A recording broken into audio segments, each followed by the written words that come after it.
Hello, and welcome to our evening session of the Cosmogenetrix Spring Symposium of the Mount Shasta Goddess Temple. And tonight we've got three presentations. We have this beginning presentation with Priestess Maya Ananda Voce, and it is called Harnessing Pele's Fire to Move Through Grief and Sorrow. Priestess Maya is a priestess of the gateway. She serves those transitioning into the realms beyond, and she's also a devoted priestess of the Divine Mother. She's a spiritual counselor, a death doula, a founder of the Gentle Feather Institute, and in her most sacred role of all, she is a mother. She resides on the Big Island of Hawaii in Volcano National Park, right in Volcano National Park, where each night she enjoys watching the sky glow red from the lava below. In the near future, she will be hosting transformational retreats on the Big Island to assist those who are stuck in grief and sorrow so that they can find their way back to joy and light again. And you can see the beginnings of Priestess Maya's work at her growing and burgeoning website, gentlefeatherinstitute.com. Welcome, Priestess Maya. Yay, aloha. Thank you so much for that, just that beautiful welcome. And for this whole day, I've been so enjoying it. And I just have to give a little shout out to my friend Ivy with the purple hair there now, who has graciously taken my child away for the day, granting me space to just be present for everyone. And I'm so grateful. It's been a lovely day so far. So aloha and welcome to the Big Island.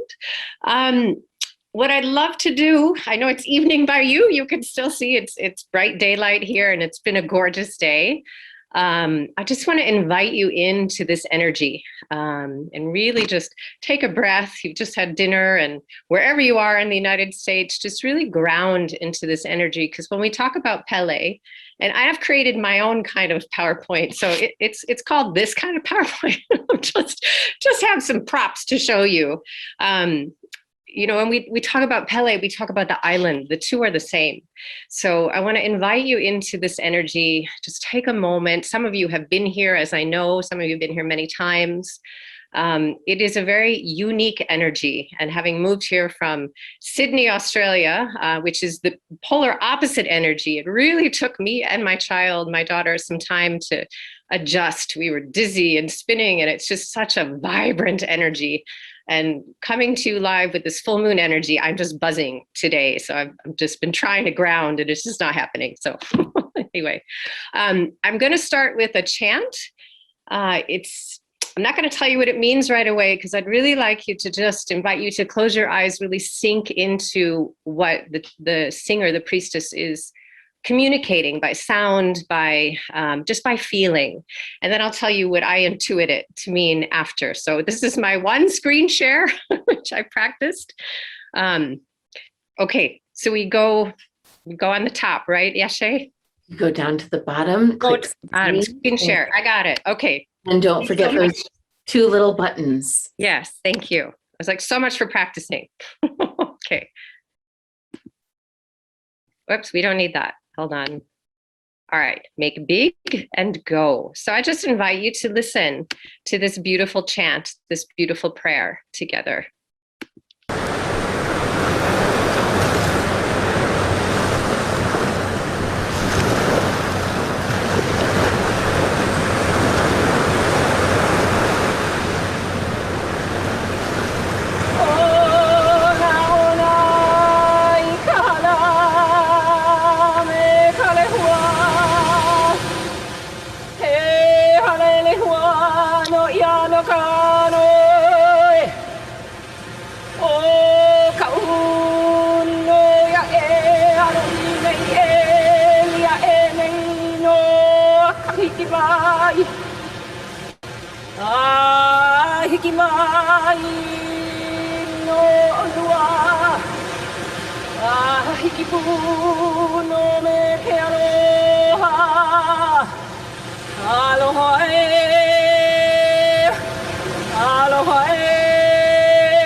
Okay.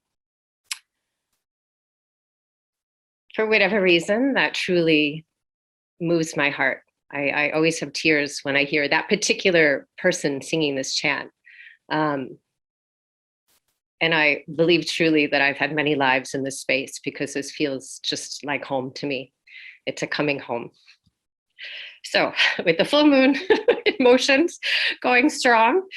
So what I hear when I hear that chant, and you could go to her website and see as well. I'm just adding more to it, what I'm feeling into. It is a coming home.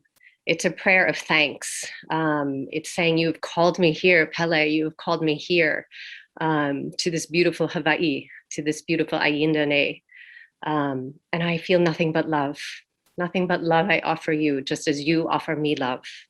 And that is what I feel in this island, is that I must comment, after 3 years, I feel love. Those of us who have been called to this island, it's not all smooth going at first. Pele is truly calling her daughters home. And in these 3 years that I have been here, I have met other women who have sacrificed greatly, leaving family, leaving partners behind at places far away to follow this call of the heart. And it truly is a call of passion. It's a call that we can't ignore.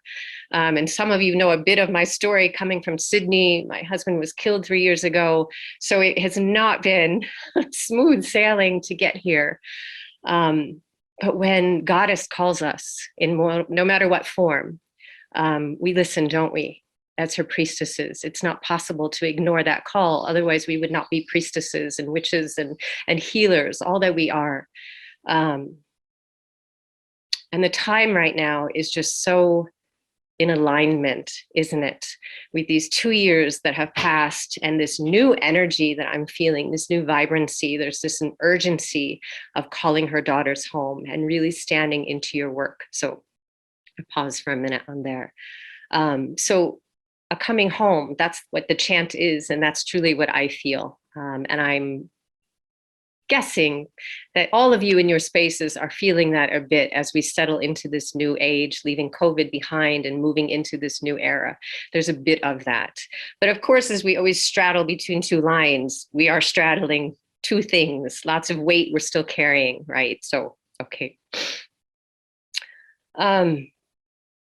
So talking about Pele, you know, I'm sure all of you know Pele in some form. You know, we know of her if she's not someone that you've been embodying. And I'd like to share with you just a bit of my personal story. I mean, all of you can all get lovely little Pele books at any you know, touristy shop, which will talk to you about her folklore and her legends. Coming from the, let's say, the foreigner story of hers, what I wrote in my introduction is that she, as many goddesses who have been warped into this patriarchal language, she comes off as almost vindictive. She's this jealous goddess who punishes, who curses people who take her stones away. Maybe you've heard that one. She's also a destructive goddess, full of fire and brimstone, and she's, you know, lava and fire and destroying the land. Certainly, there's a shard of truth to that. There's lots of movement in this land, but vindictive, but fiery. These specific words of language that are used, I have not found at all. And so, I'd like to share with you what I found in my heart, and who she speaks to and who she speaks to me. Because certainly, I wouldn't be here without her permission. And I will say that as any mother goddess, she welcomes her daughters, but not without trial and tribulation. And I've heard many stories of people who have followed that call to get here and either have been robbed, as I was, or other bumpy things. It's kind of a test to get you through. And once you're through, though, it's saying, okay, now it's time to get to work, priestess. Let's go. So, speaking to her rocks, you might have heard, you know, the legend of don't take things away from her. Let me phrase it another way. You know, which one of us as a priestess or witch likes strangers going through our herb garden and just helping themselves to stuff because they're pretty, right? None of us, I'm sure. We put a lot of love into our gardens, our magical gardens and our herb concoctions. we would like some respect for the work I do. So I don't see this as any kind of vindictive calling. It's just simply a mother going, this is something that I treasure. You should too. Let's walk carefully through my land. That sense of respect that's evident in any mother goddess, and is not evident, I think, in our world today. And that's a whole nother day of talks, I think. Let's get to the respect for the mother, respect for us as priestesses, respect as women. We started our day with a beautiful presentation by Kat, which I will be taking my 12-year-old daughter to her website to watch more. Because already I'm hearing those whispers from her of, oh, look at this part of my body, look at this one. And it's just so worrying to know that doesn't come from within, but only comes from without. So what a beautiful talk, what beautiful work she's doing. You might have heard that there's earthquakes here on a regular basis. And coming from Chicago and Sydney, where I've never experienced an earthquake, I can now tell you that I am an expert on what they feel like. And that when the cats all make a beeline out the window at 3 a.m, there's a reason. This is the land is shaking. My earthquake, my bookshelves, which are off to the side, are shaking. And again, vindictive? No, this is a mother's warning. It's a wake-up call is what we all are feeling here, that something is coming. Generally, it means lava, and there is active lava here on the island. And I keep on pointing behind me because, as I spoke in the introduction, the crater is literally behind me. You can see it from my house if you go outside in the garden, and at night I can see the glow. Now, coming from this Aries warrior, to be surrounded by fire and lava and red is just delicious. I adore it. I was asked by a Pisces sister in Australia, how do you take it? I said, it's an Aries dream to be surrounded by red and fire. Every night I'm reminded that there's molten lava. And fire goddess, yes, but it's a unique fire. It's molten rock, right? So it's not just fire coming out of the ground. This is molten rock right from the heart of the mother. And if you've been to Hawai'ian National Park, there's the steam vents, which they call Pele's breath, which if you've seen any of my videos on gentlefeatherinstitute.com on my YouTube channel, I often go there in the morning where it's quiet. It's very, very Mist of Avalon, almost the way it comes up the smoke. And of course, as it is coming from the middle of the earth, it's hot. And it just reminds me that this is not normal steam coming from nowhere. This is truly Goddess's breath. This is her kiss of life, showing us that this island is alive, it's vibrant, it's changing. There is no other place on earth, my sisters, like this island. You have 11 microclimates. It's the only place on earth that you can travel up 7,000 meters. This is my Australianness, feet. To go get some snow and then come back and eat it on the beach. And last year when there was snow, people were going up and making little snowmen right outside our house, which was really just interesting to see. You've got wicked wind coming from the south. You've got, of course, ocean all around.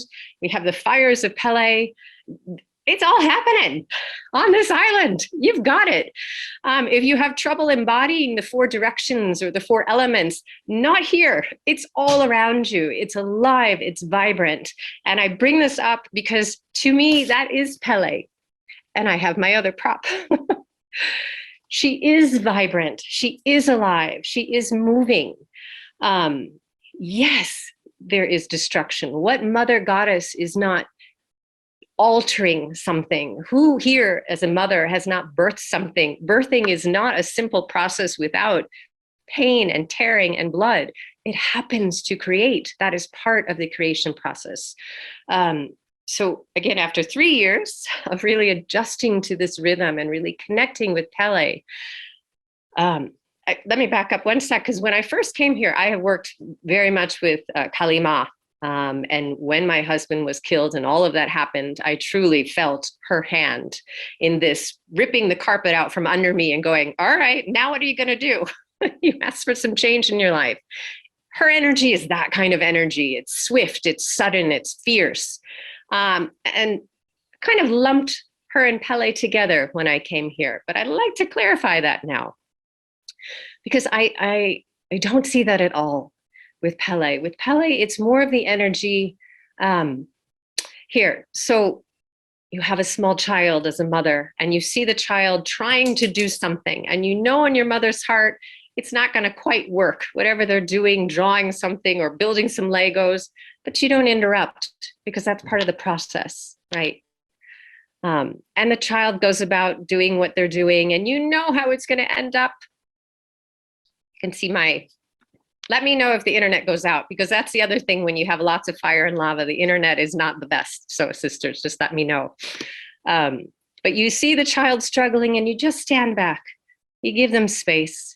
And when they finished and they're frustrated and slamming the Legos everywhere, that's when the mother comes in and says, maybe nothing, grabs the child by the hand and says, you know what, let's just do this together now. And all the while, you've got that loving mother who you feel held in, who sees this maybe destruction before you and says, we can put it back together. And that's what I feel from her. I feel that loving embrace of taking this shattered me and all of you who have shared some stories already of being here in grief or pain or sorrow. This is the land that calls you. It's Pele that calls you to piece you one bit by one bit back together with her guiding hand. Now, here's maybe a little known fact. I didn't know it. Maybe you all know this already, but of the islands in Hawaii, there's a goddess and a chakra associated with each one. So I don't know if I was not familiar with this before I came here. So on the opposite end of us is Kauai, tiniest island. And it's spoken here that that island is associated with Kuan Yin energy and crown chakra. So it is a space of compassion, a little bit more evolved, of course, as crown chakra is. It's that connection. We are on the opposite end. So crown chakra, root chakra. So Pele, of course, is associated in this island in particular with root chakra, with as it is with root chakra, with your journey of stability, with safety. And Yesha, you mentioned that word, safety, which is something that I felt as well when I first journeyed here. I felt safe. And when something is traumatic, is what happened to me, and I'm not alone in the world of people who have experienced such things, I know the one thing you want to do is feel safe and rebuild that root chakra. So that information came to me through a yoga teacher, probably a year through my journey. And it was like all the little pennies came into place, were landing. I would say also that this island is challenged in many cities with socioeconomics, which kind of makes sense if you're being if your root chakra and issues of safety, security, finances, all of that goes around in it. It's very evident here on this island. It's not so free flowing. This can be rough life. I didn't know that I'd be hauling water because I can't drink the tap water here. If you've not been, if you stay in a nice Airbnb, you probably will have nice filtered water. That's my dog going after a cat. So that's what you get. But it's not the easiest flowing life, all right? But again, when you've got that calling, it is what we do as priestesses. But all of our goddesses, whoever it is that we embody, we know as our priestesses that we're being held, right? We know that we have help out there. So I share with you just a bit more. I've got, good time. I could talk all day. A bit of my story, as I said, my husband went out for a beer. It was supposed to be in the afternoon, holiday weekend, no big deal. Never saw him again. A very stressful night. He and I were constantly in touch. There was radio silence, and I knew something was not right. Never happened in 14 years that I knew him, that we were disconnected. There was no fight we could have. We would have the biggest row in the world. He was a Leo, I'm an Aries. There was some fire in the relationship. And I'll tell you, I miss a good row. It can be cathartic and fun sometimes. But there was nothing that would stop us from communicating. We'd have the biggest fight and he'd come back, all right, so what's for dinner? Like it just what it was. He went out. Whatever happened. Police came to my house at 7 a.m, and it was just like one of those bad TV movies, where the door opens and your heart sinks and you're like, oh, this is not going to be good. And it was not good, not good. What do you do when that happens? What do you do? I didn't know what to do. I was plunged into just a very, very dark space, dealing with just the trauma of the shock. And then having the person who is my support, the person who propped me up for all of those years, my best friend, just gone like that. It's not good. Let's just put it that way. It's not a good experience, but it was the experience I'd been granted. And coming from my belief set that we all choose some of our lessons coming into this life, I'm sure I had something to do with that. Next time I'm choosing easier lessons. That's all I got to say. But there was months, sisters, that I could not function, months. And I know now that I experienced that to come through this journey, to offer guidance to those who are still stuck in those hard places, because we have some skills as priestesses, and we have help in all of the beautiful goddesses that we talked to today. We know that they're there to help us. And there came a time after 6 months of just darkness, I'm going, I cannot continue in this vein. I have to add just a little humor. So I have dubbed, wasn't eating, wasn't sleeping. I dubbed my diet then the Jesus diet, because I could turn water into wine in a heartbeat. This is what it was. So it was what it was, those 6 months. But there came a time that I woke up and I said, there's just something within me that said, all right, you need to pull this together, because you cannot continue with this. And my heart instantly did a flutter, because it said, yes, it's a little bit stressful here in Australia. Where can we go? Next prop. So I knew I had to go to my happy space, and my happy space always has been Hawaii. I guess I've always had a soul calling to come to this land, but not this island, which I didn't know existed at that time. And when I was still in Australia planning, okay, go quick.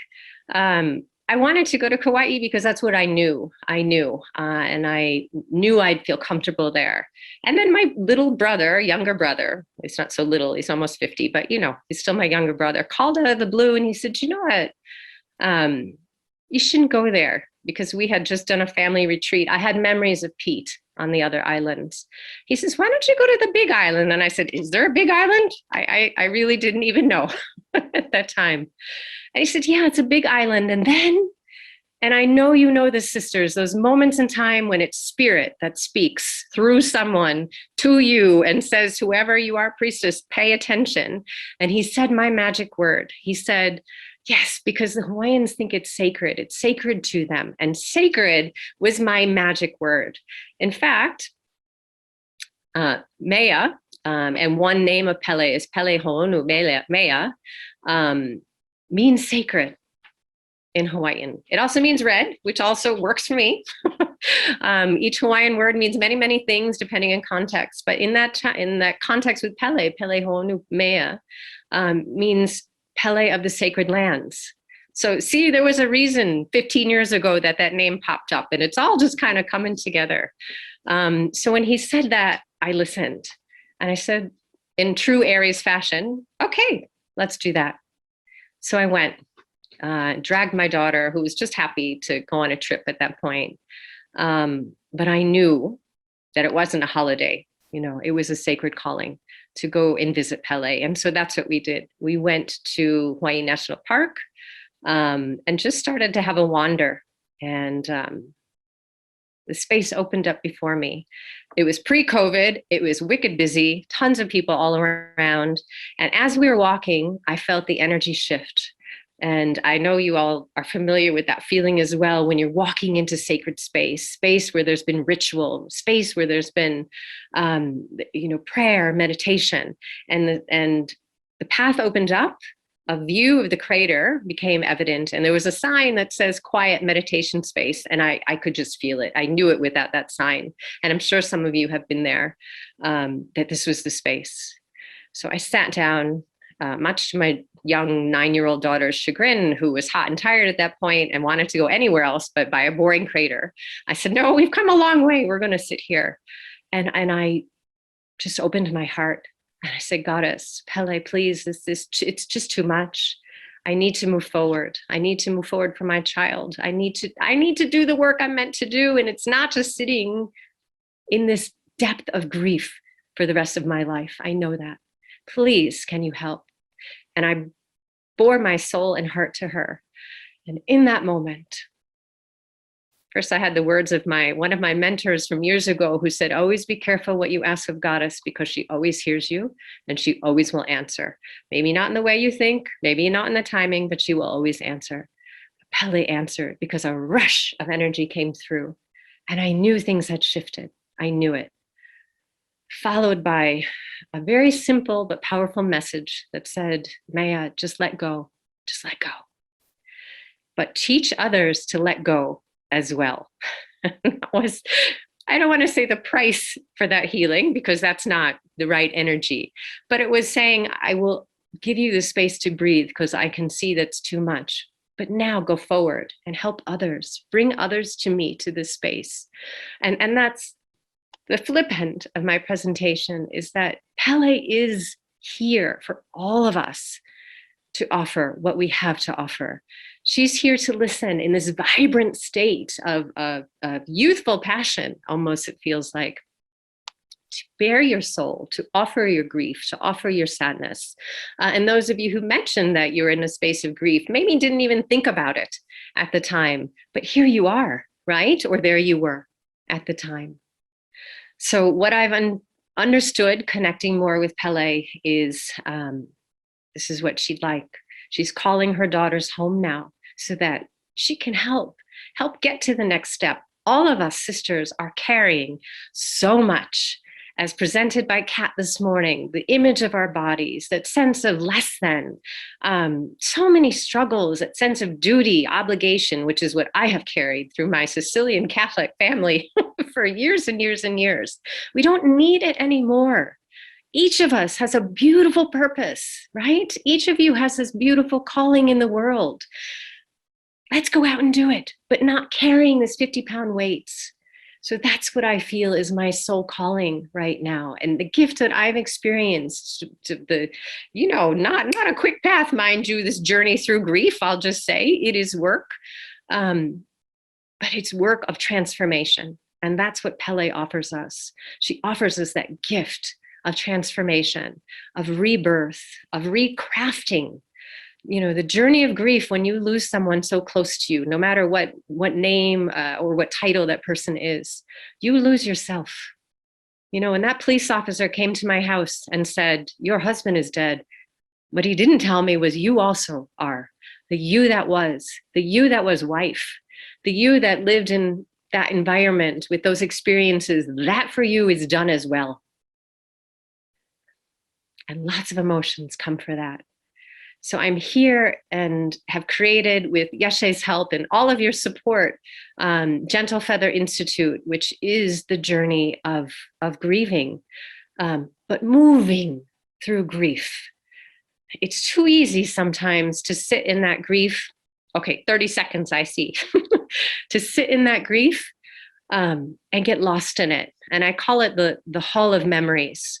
It's too easy to surround ourselves by the possessions of our loved ones, knowing that their energy is still there, because that's all we have, right? We don't have them anymore. We have their things.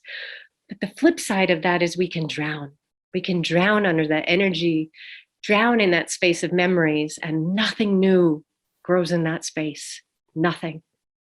So it's okay to visit for a little while, but sometimes you need a loving sister to say, you know what, let's get back on the train and just go to the next stop. And that's what Gentle Feather is about. It's that moving through grief, moving with grace, and shedding gracefully the you that was along the way. Not an easy journey, but it can be done. And it can be done with the loving support of beautiful women who know what it's like to feel loss in whatever format, losing some of you, losing someone. we can all do it together to support each other. So I'll end there because it says on my clock 3:31. So I want to say just mahalo nui for allowing me the space to speak so openly from my heart. And I hope to welcome you here. I will be planning my first retreat in June, the full moon of then, June 8th. So there'll be more information on my new website, which Yese she's lovingly creating for me. Sign up on my little newsletter and I will send out more information for any of you who might be interested to come and just shed your hearts out. So mahalo. Thank you so much, Maya, for sharing your story so vulnerably and opening up about all that's happened. Thank you for trusting us to be the midwives to your baby that's being born of your business and your calling. And thank you for sharing more about the experience you had with Pele's creative fire and transformational fire, something that is very important for us to recognize when we go to visit, that we will be changed. Thank you so much. I'm going to now take the spotlight off you, and you can go and look in the comments. There are some gratitudes and thanks for you there. And then I'm going to put the spotlight on our next presenter.